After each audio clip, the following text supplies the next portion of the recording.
নমস্কার, 7 নিউজ নেটওয়ার্কে আপনাদের সকলকে স্বাগত জানাচ্ছি। আর এই মুহূর্তে আমি চন্দন রয়েছি নিন্দুকের ডায়েরি নিয়ে। নিন্দুকের ডায়েরি বহুদিন করা হয় না, আসলে নির্বাচন নিয়ে আমরা এত ব্যস্ত রয়েছি সবাই, সাধারণ মানুষ থেকে নেতা নেত্রী, প্রধানমন্ত্রী, মুখ্যমন্ত্রী সবাই ব্যস্ত। কিন্তু আমার মনে হচ্ছে যে নিন্দুকের এই মুহূর্তে একটু দরকার আছে, অর্থাৎ ওই ঝোপের আড়াল থেকে প্রশ্ন তোলা একটা সময় হয়েছে যে এটা কি হচ্ছে, এটা কি হচ্ছে। এই প্রশ্নটা আজকে যখন নরেন্দ্র মোদী, আমাদের দেশের প্রধানমন্ত্রী, আমাদের রাজ্যের পুরুলিয়াতে সভা করতে এসে সরাসরি বিভাজনের রাজনীতি করছেন, অর্থাৎ তিনি বলছেন যে হিন্দু সাধু সন্তদের অপমান বাংলার মানুষ সহ্য করবে না বা দেশের মানুষ সহ্য করবে না। অতীতে আমরা কোনো দিন কখনো, আজকে তো অষ্টাদশ লোকসভা নির্বাচনের মুখোমুখি আমরা, বিগত 17টা লোকসভা যখন আমরা দেখেছি, আমরা সবাই এইরকমভাবে সরাসরি ধর্মকে হাতিয়ার করে, জাতপাতকে হাতিয়ার করে দেশের সর্বোচ্চ পদাধিকারী মানুষ, রাষ্ট্রপতি নন, রাষ্ট্রপতির কথা বলছি না, প্রধানমন্ত্রীর কথা বলছি, তিনিও একজন নির্বাচন পদপ্রার্থী। আমি তাকে নির্বাচন প্রার্থী হিসেবেই ধরে নিচ্ছি, প্রচার করছেন। এটা অভূতপূর্ব। আমাদের বাংলায় কখনোই শ্রীরামকৃষ্ণকে নিয়ে ভোট চাইতে হয়নি, কখনোই চাইতে হয়নি, বা কোনো প্রার্থী, কোনো দল শ্রী চৈতন্যদেবকেও তাদের নির্বাচনের ময়দানে নামিয়ে আনেননি। আমরা কখনোই ধর্মকে মূল লক্ষ্য করে নির্বাচন জিততে চাইনি, বা আমাদের বাংলার মানুষ, বাংলার রাজনৈতিক দলগুলো এটা করেনি। এবার সেটাকে আমরা দেখছি। পাশাপাশি এটা যেমন একটা দিক, অন্যদিকে শুধুমাত্র কিছু কল্যাণকর, যেহেতু আমাদের দেশটা কল্যাণকর রাষ্ট্র, সংবিধান কল্যাণকর রাষ্ট্রের কথা বলছে, শুধুমাত্র কিছু জনকল্যাণকর যে প্রকল্প, সেই প্রকল্পকে সামনে রেখে তারা নির্বাচনী বৈতরণী পার হতে চাইছেন। কিন্তু মনে রাখা দরকার যে এই নির্বাচনটা হচ্ছে কিন্তু লোকসভার, বিধানসভার নয়, পৌরসভার নয়, পঞ্চায়েতের তো নয়। তো লোকসভাটা কি, লোকসভা এটা আমাদের বুঝতে হবে। আমি জানি আপনারা সবাই আমার চাইতে অন্ততপক্ষে সামান্য হলেও বেশি বোঝেন, কিন্তু আমি যখন বুঝতে পারছি না যে আপনারা কি বুঝছেন, রাস্তায় ঘাটে, মিছিলে, মিটিংয়ে, চায়ের দোকানে, অটোতে, বাসে, ট্রেনে, যে কার্যত পঞ্চায়েত নির্বাচনের চাইতেও খারাপ একটা বার্তা আমাদের কাছে এসে পৌঁছচ্ছে। অর্থাৎ একদিকে যেমন ধর্মকে নিয়ে মানুষের মধ্যে বিভাজন তৈরি করা, সাধু সন্তদের নির্বাচনী ময়দানে তাদের নাম উচ্চারণ করা, তাদেরকে নাকি অপমান করা হচ্ছে, এই সমস্ত কথা বলে মানুষকে বিভ্রান্ত করার চেষ্টা। পাশাপাশি রাজ্য সরকারি যে প্রকল্প, যেগুলোকে নিয়ে কেন্দ্রীয় সরকারের কোনো কিছু এসে যাবে না, অর্থাৎ এই মুহূর্তে যদি ধরা যাক আমাদের রাজ্যের শাসক দল এই রাজ্যে হেরেও যায়, তাও তো রাজ্যের শাসক দল পরিবর্তন হবে না, রাজ্যের সরকার পড়ে যাবে না। অভিমুখ হওয়া উচিত যে আমার দেশ কোন পথে এগোবে। আমাদের দেশের সংবিধান যে অধিকারগুলোকে আমাদের দিয়েছে, সাধারণ মানুষকে দিয়েছে, সেই অধিকারগুলো কিভাবে রক্ষিত হবে। আমাদের দেশের ছেলে মেয়েদের, আমাদের দেশের ভবিষ্যৎদের শিক্ষার কি হবে,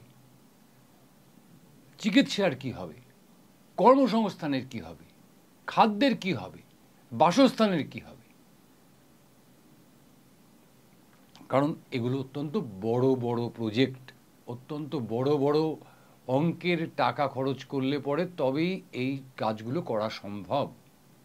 একটা রাজ্য সরকার বা একটা পৌরসভার পক্ষে এই কাজগুলো করা সম্ভব নয়। যেমন ধরুন, এই যদি একেবারে সাম্প্রতিক কিছু উদাহরণ দেই, তাহলে দেখবেন যে এই দমদম লোকসভা কেন্দ্রের মধ্যেই একাধিক জল প্রকল্প কাজ চলছে, যেখানে বলা হচ্ছে যে 24 ঘন্টা, এটা 19 সাল থেকে বলা হচ্ছে, 24 ঘন্টা পানীয় জল পাওয়া যাবে। প্রকল্প নিতে গিয়ে কিন্তু আমাদেরকে রাজ্য সরকার কেন্দ্রীয় সরকারের উপর মুখাপেক্ষী হলো এবং আমাদের সাংসদেরা, আমি কারোর প্রতি করছি না, কাউকে আমি হাইলাইট করছি না, আমাদের সাংসদেরা কিন্তু লোকসভায় দাঁড়িয়ে তার লোকসভা অঞ্চলের মানুষের কথা তুলে ধরলেন। সেখানে জলের ঘাটতি রয়েছে, পানীয় জলের ঘাটতি রয়েছে, সারা বিশ্ব জুড়ে এই মুহূর্তে পানীয় জলের ঘাটতি রয়েছে। এই সমস্ত তর্ক বিতর্ক এক জায়গায় এনে তার যুক্তিকে স্ট্রং করে কেন্দ্রের থেকে প্রকল্প নিয়ে এলেন। তার মধ্যে রাজ্য সরকার অংশগ্রহণ করলো এবং স্থানীয় পৌরসভাগুলো অংশগ্রহণ করলো এবং আমরা কম বেশি পানীয় জল, মানে যেটাকে পরিশুদ্ধ পানীয় জল বলা হয়, সেই পানীয় জল পাচ্ছি। অর্থাৎ এটা হচ্ছে লোকসভার কাজ। আমার এলাকায় একাধিক কল কারখানা বন্ধ হয়ে রয়েছে যেগুলোর মালিক কেন্দ্রীয় সরকার। সেগুলো কি করে খোলা যাবে, সেখানে কি করে নতুন কর্মসংস্থানের ব্যবস্থা করা যাবে, সেটা আলোচনা হবে কিন্তু লোকসভায়। লোকসভায় আলোচনা হবে যে সংশোধিত নাগরিকত্ব আইন, যেটাকে আপনারা সিএএ বলছেন, সেই সংশোধিত নাগরিকত্ব আইন আদৌ দেশে লাগু হবে কি না, বা লাগু হলেও কোন পরিস্থিতিতে কিভাবে তার রূপরেখা নির্দিষ্ট হবে, এটা লোকসভার কাজ। আমাদের দেশে বেড়ে চলা যে অপরাধ, সেই অপরাধ কমিয়ে আনতে গেলে সাধারণ মানুষকে শিক্ষিত করে তুলতে হবে। সেই শিক্ষার লক্ষ্য, শিক্ষার ব্যবস্থা সারা দেশ জুড়ে কি হওয়া উচিত, সেটা লোকসভায় আলোচনা হবে। লোকসভায় আলোচনা হবে আমাদের দেশের সাথে আমাদের প্রতিবেশী দেশ সহ বহির্বিশ্বের যে দেশগুলো, তাদের সম্পর্ক কীরকম থাকবে। লোকসভায় আলোচনা হবে যে আমাদের দেশের সঙ্গে আমার প্রতিবেশী দেশ এবং বহির্বিশ্বের অন্যান্য দেশের সাথে আমরা কিভাবে ব্যবসা বাণিজ্য করব, আমাদের দেশের যে শিল্প তাকে কীভাবে আরও বেশি করে এগিয়ে নিয়ে যাওয়া যাবে। এটা লোকসভার কাজ, এটা সেই লোকসভার ভোট। কিন্তু অদ্ভুতভাবে আমরা দেখতে পাচ্ছি ধর্ম এবং কিছু জনকল্যাণমুখী প্রকল্প, যেটা খুব স্বাভাবিকভাবেই মানে যখন বিধানসভা নির্বাচন হয় তখন সেই বিধানসভা নির্বাচনে এগুলি প্রাসঙ্গিক হয়ে ওঠে, ধর্মটা নয়, জনকল্যাণমুখী প্রকল্পগুলো খুব প্রাসঙ্গিক হয়ে ওঠে। কিন্তু পরিসংখ্যান বলছে, বা যারা সেফোলজিস্ট, যারা ভোট নিয়ে আলোচনা করেন, তারা বলছেন যে এবার পশ্চিমবঙ্গের যে নির্বাচন, সেই নির্বাচনে অন্যতম নির্ণায়ক ভূমিকা পালন করতে পারে ধর্মভিত্তিক যে প্রচার চলছে, সেই ধর্মভিত্তিক প্রচার এবং লক্ষ্মীর ভাণ্ডার, যে দুটোর কোনোটার সাথেই আমাদের সংবিধানের কোনো সম্পর্ক নেই। অর্থাৎ লক্ষ্মীর ভাণ্ডার আমাদের রাজ্য সরকারের একটি প্রকল্প, এই ধরনের প্রকল্প সারা দেশ জুড়ে বিভিন্ন রাজ্যে আছে। এবং বলে রাখা ভালো যে একটি কল্যাণকর রাষ্ট্র সেই দেশের মানুষের জন্য বিভিন্ন ধরনের এই রকম প্রকল্প নিতে বাধ্য। কখন বাধ্য? যখন আমরা 100% যুবকের হাতে, যুবক যুবতী তাদের হাতে কাজ দিতে পারছি না, চাকরি দিতে পারছি না, তাকে একটা সাপোর্ট দেওয়া দরকার আছে। চালু হয়েছিল বেকার ভাতা, আপনাদের খেয়াল থাকা উচিত। একের পর এক কলকারখানা বন্ধ হচ্ছিল আমাদের রাজ্যে, ঠেকানো যাচ্ছিল না। বেকার শ্রমিক, তাদের জন্য কি করা হচ্ছে? তাদের জন্য করা হয়েছিল বন্ধ কলকারখানার শ্রমিকদের জন্য একটা ভাতা তৈরি করা হয়েছিল। অর্থাৎ তার যে অধিকার, কাজের অধিকার, সেই অধিকারটা আমি নিশ্চিত করতে পারছি না, সেই কারণে তাকে তার যাতে ন্যূনতম একটা তাকে সাপোর্ট দেওয়া যায়, সেটা রাষ্ট্রের কর্তব্য, রাষ্ট্র তার কর্তব্য পালন করছিল। ঠিক সেই রকমভাবেই মহিলাদের আর্থিকভাবে সামনের দিকে এগিয়ে নিয়ে যাওয়ার জন্য লক্ষ্মীর ভাণ্ডার মমতা ব্যানার্জি ঘোষণা করেছেন, অত্যন্ত ভালো। কিন্তু তার মানে এই নয় যে এই লক্ষ্মীর ভাণ্ডার ভোটের নির্ণায়ক হয়ে উঠতে পারে বা হয়ে ওঠা উচিত। কারণটা এই যে লক্ষ্মীর ভাণ্ডার ততক্ষণ পর্যন্তই একজন মানুষের পাওয়া উচিত, একজন লক্ষ্মীর পাওয়া উচিত, যতক্ষণ পর্যন্ত সে স্বনির্ভর না হয়ে উঠছে। কিন্তু আমরা যে বাস্তব অভিজ্ঞতাতে কি দেখি, সবাই আমার রাজ্যে এই মুহূর্তে সরকারি ঘোষণা মতন প্রায় 2.5 কোটির বেশি মহিলা লক্ষ্মীর ভাণ্ডারের দ্বারা উপকৃত হচ্ছেন, কোনো অসুবিধে নেই। কিন্তু যেটা প্রচারে আনা হচ্ছে সেটা হচ্ছে লক্ষ্মীর ভাণ্ডার নাকি এবার লোকসভা নির্বাচনে নির্ণায়ক ভূমিকা পালন করবে, অর্থাৎ মহিলা ভোটারেরা। আমরা ছোট্ট একটা স্যাম্পল কেন্দ্র নিয়ে আলোচনা করি, বড় করে আলোচনা করার পরিসর নেই।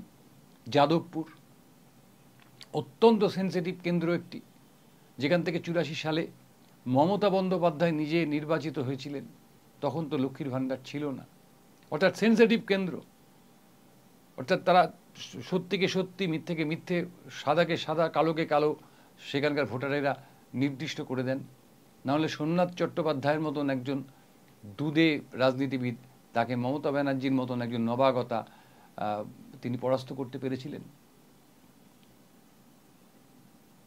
সেই যাদবপুরে যদি তাকাই, যাদবপুর বলছে যে যাদবপুরের যে 7টি বিধানসভা রয়েছে তার মধ্যে 5টিতেই মহিলাদের সংখ্যা বেশি, মহিলা ভোটারদের সংখ্যা বেশি পুরুষ ভোটারদের চাইতে। যেমন ধরুন টালিগঞ্জে 1,26,710 জন ভোটার হচ্ছে পুরুষ, মহিলা ভোটার কত? 1,34,866 জন। যাদবপুর কি বলছে? যাদবপুর বলছে এখানে পুরুষ ভোটারের সংখ্যা 1,47,155, অপরপক্ষে মহিলা ভোটার কত? 1,58,156। সোনারপুর উত্তর কি বলছে? সোনারপুর উত্তর বলছে 1,55,843 জন ভোটার হচ্ছেন পুরুষ, পাশাপাশি 1,58,676 জন ভোটার হচ্ছেন মহিলা। হ্যাঁ, তারপরে সোনারপুর দক্ষিণ কি বলছে? সোনারপুর দক্ষিণ বলছে এখানে পুরুষ ভোটারের সংখ্যা 1,45,971 জন, অপরপক্ষে মহিলা ভোটারের সংখ্যা কিন্তু 1,51,402 জন। বারুইপুর পশ্চিম, যে 5টিতে মহিলারা এগিয়ে রয়েছেন, সেই 5টার হিসেবে আমি দিচ্ছি। বারুইপুর পশ্চিমে পুরুষ ভোটারের সংখ্যা 1,34,462 জন, অন্যদিকে মহিলা ভোটারের সংখ্যা 1,37,609 জন। বলা হচ্ছে যে সায়নী ঘোষ তিনি যেমন লক্ষ্মীর ভাণ্ডারকে সামনে রেখে প্রচারে নেমেছেন, পাশাপাশি তিনি মহিলা হওয়ার সুবাদে মহিলাদের সঙ্গে তিনি মিশে যেতেও স্বাচ্ছন্দ্য বোধ করছেন, মহিলাদের মধ্যে গিয়ে প্রচার করতেও তার সুবিধে হচ্ছে। এটা প্রচার। কিন্তু আমরা দেখতে পাচ্ছি যে সৃজন ভট্টাচার্যকে নিয়েও কিন্তু ভোটারদের মধ্যে উৎসাহের অন্ত নেই। নবীন প্রজন্মের একটা বড় অংশ সৃজন ভট্টাচার্যকে নিয়ে আশাবাদী। তাহলে আর রয়েছেন ডক্টর অনির্বাণ গঙ্গোপাধ্যায়, বিজেপি প্রার্থী, এবং এই অনির্বাণ গঙ্গোপাধ্যায়ও কিন্তু প্রার্থী হিসেবে মোটেও খাঁটো করে তাকে দেখবার কোনো কারণ নেই। কিন্তু এই দুটো সুযোগ থেকে কিন্তু অনির্বাণ গঙ্গোপাধ্যায় একটু পিছিয়ে পড়ছেন। অর্থাৎ ওদিকে সায়নী, তিনি মহিলা, তার কাছে লক্ষ্মীর ভাণ্ডারের তাস রয়েছে, তিনি মহিলাদের মধ্যে সরাসরি ঢুকে যেতে পারছেন, তাদের সঙ্গে কথাবার্তা বলতে পারছেন, তাদেরকে জড়িয়ে ধরতে পারছেন, তাদেরকে আদর করতে পারছেন।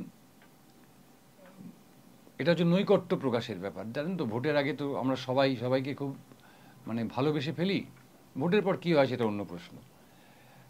পাশাপাশি সৃজন ভট্টাচার্য, তাকে ঘিরে কিন্তু ভোটারদের মধ্যে একটা তুমুল উৎসাহ আমরা দেখতে পাচ্ছি। এবং সৃজন ভট্টাচার্যের মিছিল মিটিংয়েও কিন্তু নবীন প্রজন্মের যারা যুবতী রয়েছেন, তরুণী রয়েছেন, মহিলা রয়েছেন, তাদের কিন্তু যথেষ্টই উপস্থিতি আমাদেরকে দেখতে পাচ্ছি। এবং যেটা সায়নীর ক্ষেত্রে সম্ভব, অবশ্যই সৃজনের ক্ষেত্রে সেটা সম্ভব নয় যে মহিলাদের মধ্যে ঢুকে পড়ে তাদের সঙ্গে মজলিস বসা, তাদের সঙ্গে একেবারে নেক টু নেক গল্প করা, সেটা সম্ভব হচ্ছে না। যেটা অনির্বাণ গাঙ্গুলির ক্ষেত্রে সত্যি নয় সেটা হচ্ছে অনির্বাণ গাঙ্গুলির কাছে লক্ষ্মীর ভাণ্ডার নেই, অনির্বাণ গাঙ্গুলির কাছে কিন্তু আপনার এই নতুন ভোটার বা নতুন নতুন প্রজন্মের ছেলে মেয়েদের যে একটা উচ্ছ্বাস সেটাও তার কাছে নেই। তার কাছে রয়েছে ধর্মের তাস, তার কাছে রয়েছে নরেন্দ্র মোদীর যে বক্তব্য, তার কাছে রয়েছে যে ধর্মীয় মেরুকরণের যে তাস, সেই তাস রয়েছে। এবং যাদবপুরের মানুষ অত্যন্ত সেন্সিটিভ, বারবার করে বলছি আপনাদের, সেটা তারা কতটা গ্রহণ করবেন তার উপর নির্ভর করবে। কিন্তু পাশাপাশি এটাও আমাদেরকে মান্যতা দিতে হবে যে যে সমস্ত মানুষ লক্ষ্মীর ভাণ্ডার দ্বারা উপকৃত তারা যে 100% তৃণমূল কংগ্রেসের সমর্থক, এটা কিন্তু কোথাও লিখিত আকারে নেই। এই কারণে বলছি এই কথাটা, যে ধরুন আপনি অটোতে চাপেন, বাসে চাপেন, বাম আমলে আমরা দেখেছি যে 100% বাস, মানে বেসরকারি বাস, অটো, তখন তো টোটো ছিল না, রিক্সা, এই ভোটের আগে আসলে সবার গাড়িতে একটা করে লাল পতাকা লাগিয়ে দেওয়া হতো। যদি তাই হয় যে 100% পরিবহন শ্রমিক তারা সকলে সিপিএম ছিল, তাহলে 11 সালের ফলাফলটা বদলালো কি করে? বদলানো উচিত ছিল না। হাজার হাজার পরিবহন শ্রমিককে, লক্ষ লক্ষ পরিবহন শ্রমিক। আমার স্পষ্টতই মনে আছে যে যেদিন 11 সালের রেজাল্ট বার হলো, জুন মাসে, তারিখটা আমার এক্স্যাক্ট খেয়াল নেই, আমি সকালে যে অটোগুলোতে দেখেছি লাল পতাকা লাগানো, বিকেলে সেই অটোগুলোতে তেরঙ্গা পতাকা লাগানো হয়ে গেছে, জোড়া ফুল সিম্বল লাগানো, পতাকা লাগানো হয়ে গেছে। অর্থাৎ জীবিকার বাধ্যতা যে আমাদের আছে, সেই জীবিকার বাধ্যতায় তারা রং বদল করলেন রাতারাতি। মন বদল করলেন কি? মন বদল হলো কি? লক্ষ্মীর ভাণ্ডার সরকারি প্রকল্প, লক্ষ্মীর ভাণ্ডার একজন বিজেপির সমর্থক মহিলা তিনিও পেতে পারেন, হয়তো পাচ্ছেনও। একজন সিপিএম সমর্থক মহিলা তিনিও পেতে পারেন, হয়তো পাচ্ছেনও। কিন্তু এইটাকে দিয়ে যদি আমি ভোটের হিসেবটা করতে যাই তাহলে কিন্তু সাংঘাতিক ভুল হয়ে যাবে। হ্যাঁ, লক্ষ্মীর ভাণ্ডার নিশ্চয়ই একটা ভালো স্কিম, যেখানে বামেরা বলছে যে আমরা তো, সরকারি প্রকল্প সাধারণভাবে বন্ধ হয় না, নাম বদলে যেতে পারে, নাম বদলে যেতে পারে, কিন্তু প্রকল্প বন্ধ হয় না। বিশেষ করে এই জনকল্যাণকর জনমুখী যে প্রকল্পগুলো নেওয়া হয় সেগুলো বন্ধ হয় না। যেমন আপনার যে বাড়ি তৈরি, মিউনিসিপ্যালিটি যে আমরা বলি, যে মিউনিসিপ্যালিটির বাড়ি, 1,20,000 টাকার বাড়ি, সেই বাড়ি একসময় তার নাম ছিল হচ্ছে ইন্দিরা আবাস যোজনা, পরবর্তীতে BSUP-2 স্কিম, এখন হয়ে গেল প্রধানমন্ত্রী আবাস যোজনা এবং বাংলা আবাস যোজনা। বাড়িটা তো হচ্ছে, অর্থাৎ নাম বদলাতে পারে, ওখানে লক্ষ্মীর ভাণ্ডারের জায়গায় সরস্বতীর ভাণ্ডার হতে পারে, কিন্তু ভাণ্ডার থাকবে। কিন্তু এই ভাণ্ডারকে ভাঙিয়ে ভোট, আমার মনে হয় না বাংলার মানুষ সেটায় খুব একটা সাড়া দেবেন। কারণ বাংলার মানুষ অত্যন্ত রাজনৈতিক সচেতন, তারা সাদাকে সাদা বলে চিনতে পারেন, কালোকে কালো বলে চিনতে পারেন। পাল্টা যে প্রশ্নগুলো উঠে আসছে যে এ রাজ্যের নারী সুরক্ষা, নারীদের উপর যে বিভিন্ন রকমের অত্যাচারের অভিযোগ, সেটাও কিন্তু আমার মানে বলতে ইচ্ছে করে যে এটা বিক্ষিপ্ত ঘটনা, সন্দেশখালীর ঘটনা অত্যন্ত নিন্দনীয়, এটা কোনো আদালতে প্রমাণ সাপেক্ষ, সুতরাং এ বিষয়ে সবিশেষ আলোচনা করার জায়গা নেই। কিন্তু পাড়ায় পাড়ায় মহিলাদের যে সুরক্ষা, সেটা যেমন 2011-র আগে ছিল, 2011-র পরেও বজায় আছে। কেউ যদি জবরদস্তি বলেন যে না, আজকে পশ্চিমবঙ্গের প্রতিটি নারী অসুরক্ষিত, 7 অ্যাওয়েক নিউজ নেটওয়ার্ক অন্ততপক্ষে তাকে সমর্থন করবে না। যেমন এটাও সমর্থন করে না যে লক্ষ্মীর ভাণ্ডার দিচ্ছে মানেই তৃণমূল কংগ্রেসকে ভোট দিতে হবে, এটা তো যেমন 7 অ্যাওয়েক নিউজ নেটওয়ার্ক বিশ্বাস করে না। সেই একই রকমভাবে 7 অ্যাওয়েক নিউজ নেটওয়ার্ক বিশ্বাস করে না যে পশ্চিমবঙ্গের প্রত্যেকটি নারী অসুরক্ষিত। হ্যাঁ, কোথাও কোথাও বিচ্ছিন্ন ঘটনা ঘটছে, হইচই হচ্ছে, কিন্তু সেটাকে একটা বিচ্ছিন্ন ঘটনা হিসেবে, কেননা নারী সুরক্ষা রাজ্য সরকারের কাজ। এই ভোটটা আরও বৃহত্তর ক্ষেত্রে নারী সুরক্ষা কীভাবে দেওয়া যেতে পারে সেই নির্বাচন। আরও বৃহত্তর ক্ষেত্রে নারী সুরক্ষা মানে আপনার বিভিন্ন যে আইন নারীদেরকে সুরক্ষিত করার জন্য, নারীদের সুরক্ষিত করতে গেলে সবচাইতে আগে যেটা করতে হবে সেটা হচ্ছে তাদেরকে আর্থিকভাবে স্বাবলম্বী করতে হবে। এটা কারা পারে? এই আইন কারা তৈরি করতে পারে? ওই লোকসভার সাংসদেরা করতে পারে, লোকসভার ভেতরে বসে। সুতরাং শুধুমাত্র বিক্ষিপ্ত কিছু ঘটনা সেগুলোকে সামনে এনে, আমি যাদবপুরের মানুষ তারা সায়নীর বিরুদ্ধে ভোট দেবে সেটাও যেমন আমি বিশ্বাস করি না, বা নিন্দুক বিশ্বাস করে না, ঠিক লক্ষ্মীর ভাণ্ডার আছে বলেই এই সমস্ত লক্ষ্মীরা, যাদবপুরের লক্ষ্মীরা তারা সায়নীকে ভোট দেবেন এটাও আমরা বিশ্বাস করি না। আমরা বিশ্বাস করি যে যাদবপুরের মানুষ বলুন, পশ্চিমবঙ্গের, আমি যাদবপুরের স্যাম্পেল আপনাদের সামনে তুলে ধরলাম, কেননা 42টা আসন নিয়ে আলোচনা করতে গেলে তো একটা বিস্তর সময় লাগে। আমি একটি আসনের ব্যাপারে আপনাদের সঙ্গে আলোচনা করলাম। আমরা বিশ্বাস করি পশ্চিমবঙ্গের মানুষ প্রথম গুরুত্ব দেবে ধর্মনিরপেক্ষতাকে, প্রথম গুরুত্ব দেবে সংবিধানের রক্ষা করার যে সম্ভাবনা আমাদের সামনে চলে এসছে সেই সম্ভাবনাটাকে, অর্থাৎ সংবিধানটাকে রক্ষা করতে হবে, দেশের সার্বভৌমত্ব রক্ষা করতে হবে, দেশের ঐক্যকে রক্ষা করতে হবে। দেশের ঐক্য মানে দেশের সম্প্রীতিকে রক্ষা করতে হবে। এবং তারা গুরুত্ব দেবেন যে কারা সংসদে গিয়ে সত্যি সত্যি মানুষের পক্ষে যে আইন তৈরি হবে বা যেগুলো হয়ে রয়েছে ইমপ্লিমেন্ট হয়নি তার জন্য জোরদার সওয়াল করবেন, তাদেরকেই মানুষ ভোট দেবেন। সায়নী হতে পারেন, সৃজন হতে পারেন, সৌগত রায় হতে পারেন, সুজন চক্রবর্তী হতে পারেন, অর্জুন সিং হতে পারেন, পার্থ ভৌমিক হতে পারেন, কোনো অসুবিধে নেই তাতে। কিন্তু কোথাও যেন এইভাবে ভোটিং না হয় বা এই ভেবে ভোট না দেওয়া হয় যে আমি আজকে হিন্দু বলে আমি আজকে অমুক দলের সমর্থক বা অমুক দলকে ভোট দিলেই আমার হিন্দুত্ব বেঁচে যাবে বা আমার হিন্দু ধর্ম বেঁচে যাবে। তাহলে এই 700 বছরের পরাধীনতার ইতিহাসের পরে হিন্দু ধর্ম বাঁচত না। কারণ এই 700 বছরের পরাধীনতা আমরা মুসলিম এবং খ্রিস্টান তাদের শাসনেই কাটিয়েছি। সংকট তৈরি হয়েছে যখন আমাদের হাতে ক্ষমতা এসছে। রবীন্দ্রনাথ বলেছিলেন, সংখ্যা গরিষ্ঠের সাম্প্রদায়িকতা হচ্ছে দেশের পক্ষে সবচেয়ে বড় বিপদ। আমার কথা নয়, রবীন্দ্রনাথ ঠাকুর বলেছিলেন, সংখ্যা গরিষ্ঠের সাম্প্রদায়িকতা হচ্ছে দেশের সবচাইতে বড় বিপদ। মুসলিমরা দীর্ঘ 500 বছরের বেশি সময় আমাদের দেশ শাসন করেছেন।